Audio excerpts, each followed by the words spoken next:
তো দেখো সন্ধ্যার টাইমে গরম গরম চা, সাথে বিস্কিট, সন্ধ্যের টিফিন। সন্ধ্যের সময় একটু না চা না হলে একদম ভালো লাগে না। তো ছোট করে 1 কাপ চা।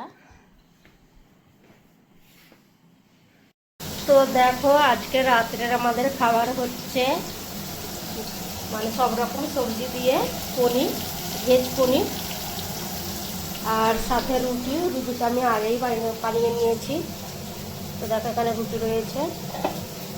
তো কীভাবে কি হচ্ছে দেখতে থাকো প্রথম থেকে শেষ পর্যন্ত, স্কিপ না করে। এই কড়াই ভাজা হচ্ছিল কিন্তু তলাই ভালোই বসে যাচ্ছিলো, ওই জন্য ননস্টিক প্যানে তেলে নেওয়া হয়েছে। ননস্টিক প্যানে যেমনই জিনিস হোক ভালো, কিন্তু ভাজাটা ভালো দেয়।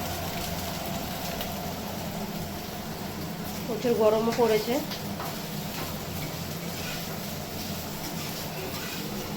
আর এখানে সব মশলাগুলো রেডি করে রাখা হয়েছে।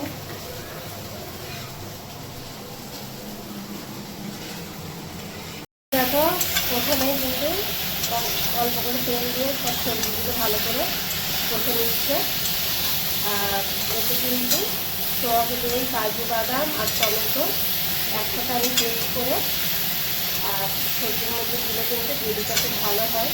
আর এখানে দেখো পরিমাণ ভাজা হচ্ছে অনেক চিকেনে পনিরটা দিয়েছে রাখার সময় তখন দেবে।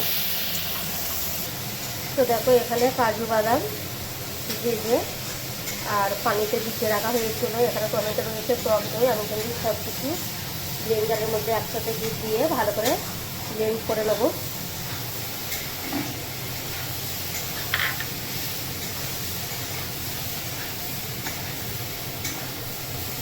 টক দইটা এর মধ্যে দিলে কিন্তু ভালো টেস্টটা ভালো হয়। আর এমনি চামচের সাহায্যে ছয়টাতে কিন্তু খুব একটা টেস্ট বলাই হয় না।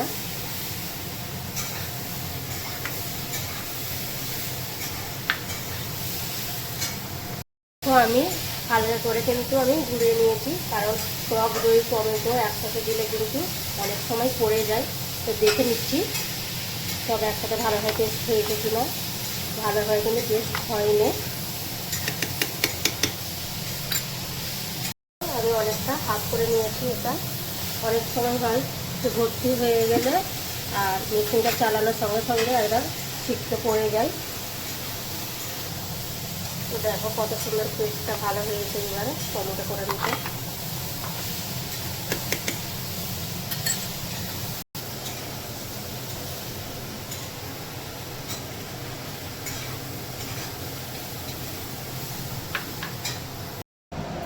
তো দেখো কাজু, টমেটো আর দই গ্রেভিটা একসাথে সবজির মধ্যে ঢেলে দেওয়া হয়েছে। ভালো করে আবারও ভালো করে কষে তারপরে পনিরটা দেওয়া হবে। তো দেখতে থাকো প্রথম থেকে শেষ পর্যন্ত, স্কিপ না করে।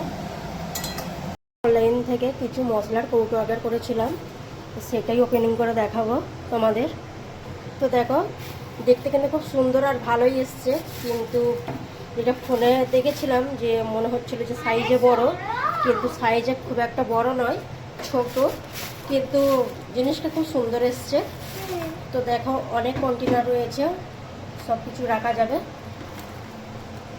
তো দেখো রুমানা ঘুরে ঘুরে দেখাচ্ছে, এইভাবে ঘুরিয়ে মশলাগুলো নেওয়া যাবে। আর এইভাবে খোলা সিস্টেম দ্বারা, এইভাবে খোলা সিস্টেম।